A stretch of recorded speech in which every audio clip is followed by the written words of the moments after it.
Hello students, welcome to पढ़ो India.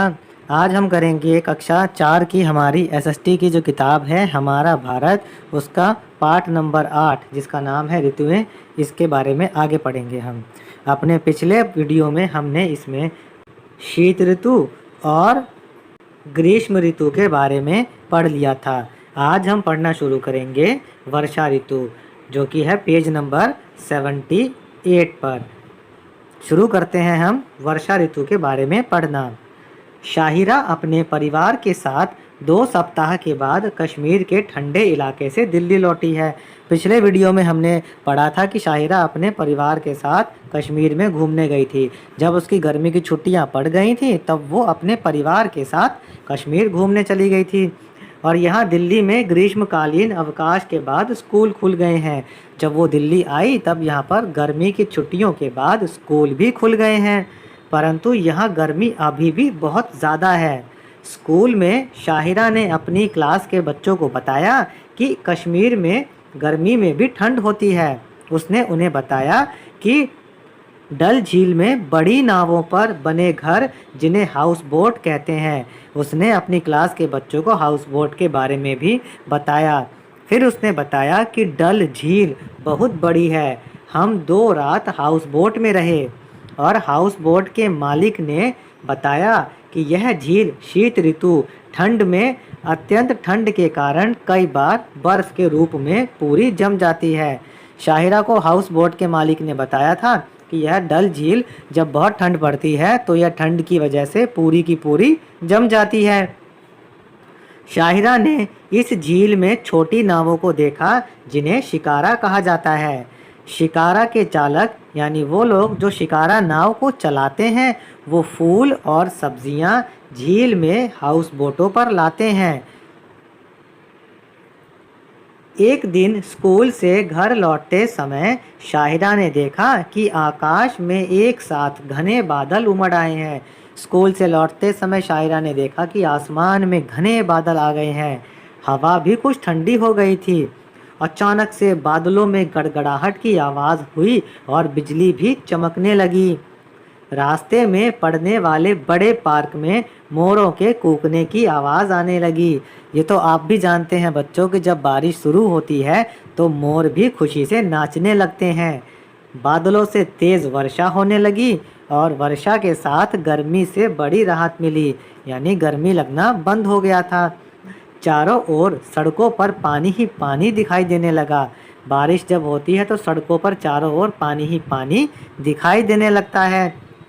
शाहिरा ने अगले दिन कक्षा में अपनी अध्यापिका से पूछा कि कल तो भीषण गर्मी थी, परंतु एक साथ अचानक बादल बने तथा इतनी ज़्यादा बारिश कैसे हुई।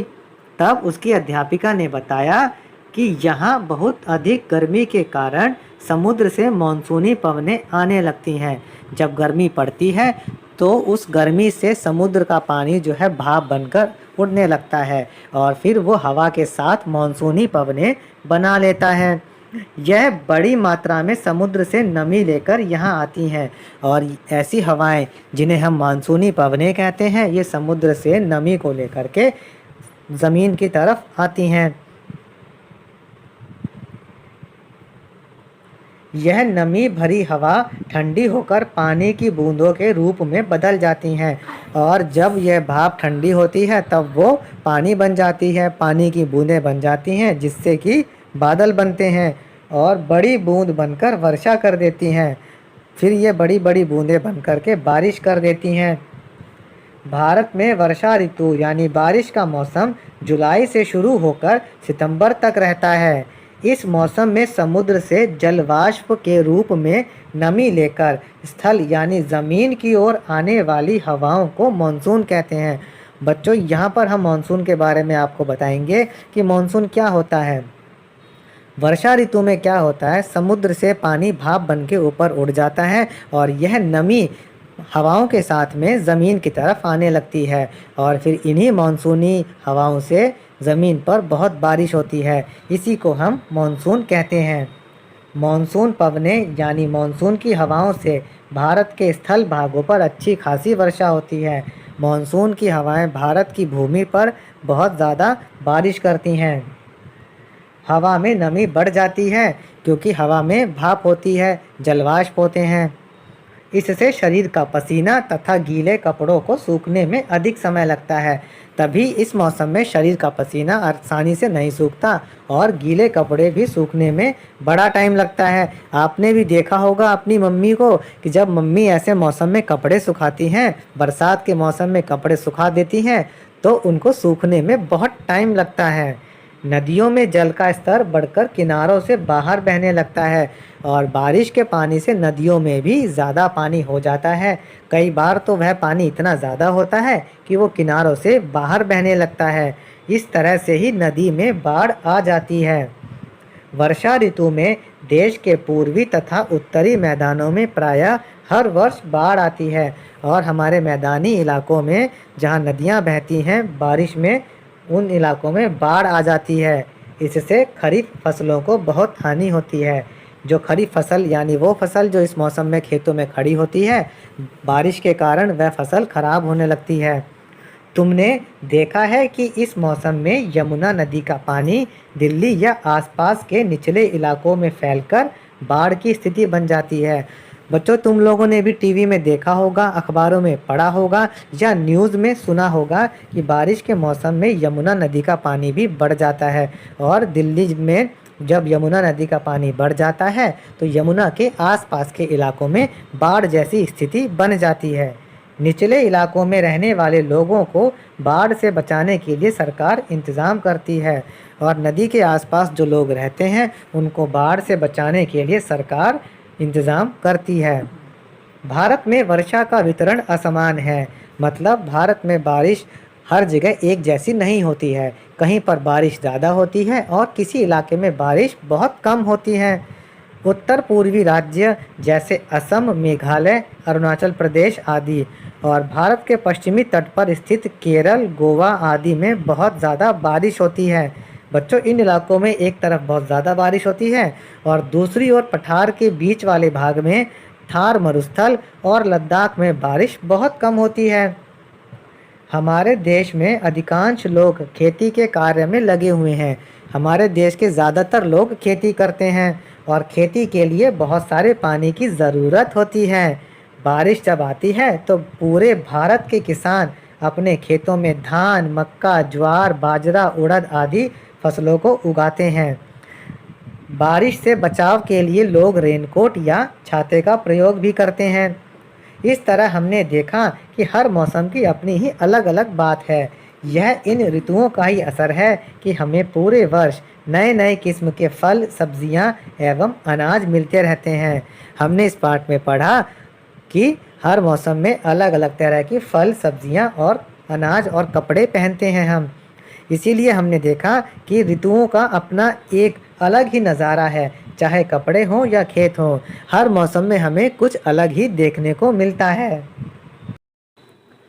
चलिए बच्चों, अब हम इस पाठ के प्रश्न उत्तर भी कर लेते हैं। प्रश्न 1 है, भारत में पाई जाने वाली प्रमुख ऋतुओं के नाम बताइए। उत्तर लिखेंगे हम, भारत में प्रमुख रूप से 3 ऋतुएं होती हैं, 3 मौसम होते हैं। वो हैं सर्दी या शीत ऋतु, गर्मी या ग्रीष्म ऋतु, बरसात या वर्षा ऋतु। प्रश्न 2 देखते हैं, तापमान किसे कहते हैं, इसके मापने की एक इकाई बताइए। उत्तर लिखेंगे हम, किसी स्थान या किसी वस्तु की गर्मी के स्तर की माप को उसका तापमान कहते हैं। तापमान को मापने की एक इकाई फ़ारेनहाइट है। प्रश्न 3, लू किसे कहते हैं, यह भारत के किस क्षेत्र में चलती है। उत्तर लिखेंगे, ग्रीष्म ऋतु में दिन के समय तेज चलने वाली शुष्क एवं अधिक गर्म हवाओं को लू कहते हैं। यह भारत के उत्तरी मैदानी क्षेत्र में चलती है। प्रश्न 4, शीत ऋतु में पहने जाने वाले कपड़ों की सूची बनाएं। उत्तर, शीत ऋतु में स्वेटर, कोट, मफलर, दस्ताने आदि कपड़े पहने जाते हैं। सर्दियों या शीत ऋतु में हम गर्म कपड़े ही पहनते हैं। प्रश्न 5, आपका मित्र तमिलनाडु से जनवरी में दिल्ली आ रहा है। उसको किस प्रकार के कपड़ों को लाने के विषय में पत्र लिखेंगे? उत्तर: हम अपने मित्र को ऊनी और गर्म कपड़ों को लाने के विषय में पत्र लिखेंगे, क्योंकि जनवरी के महीने में दिल्ली में ठंड पड़ रही होती है। प्रश्न 6, निम्नलिखित में रिक्त स्थान भरिए। क, ग्रीष्म ऋतु में तापमान अधिक होता है। ख, थार मरुस्थल में बहुत कम वर्षा होती है। ग, शीत ऋतु में असामान्य ठंडी चलने वाली हवाओं को शीतलहर कहते हैं। घ, दिल्ली की यमुना नदी में वर्षा ऋतु में बाढ़ आती है। ण, भारत में वर्षा ऋतु सितंबर तक रहती है। प्रश्न 7, निम्नलिखित में से जो सही है उसके सामने सही तथा गलत के सामने गलत का निशान लगाइए। क, भारत में जनवरी में मानसूनी वर्षा होती है। यह गलत है, क्योंकि जनवरी में तो ठंड पड़ती है। ख, जनवरी में भारत के उत्तरी पर्वतों पर बर्फ पड़ती है। यह वाक्य सही है। ग, शीतलहर जुलाई के महीने में चलती है। यह वाक्य गलत है, क्योंकि शीतलहर सर्दियों में चलती है। जुलाई के महीने में लू चलती है। घ, अप्रैल से भारत में शीत ऋतु शुरू होती है। यह वाक्य भी गलत है। ण, धूल भरी आंधी ग्रीष्म ऋतु में तापमान कम करती है। यह वाक्य सही है। अब आते हैं हम प्रश्न 8 की ओर। मानसून क्या है? यह भारत में कब आता है? उत्तर: वर्षा ऋतु में समुद्र से जलवाष्प के रूप में नमी लेकर स्थल यानी ज़मीन की ओर आने वाली हवाओं को मानसून कहते हैं। यह भारत में जुलाई में आता है। बच्चों, यहाँ पर हमारा ये पाठ और इसके प्रश्नोत्तर खत्म होते हैं।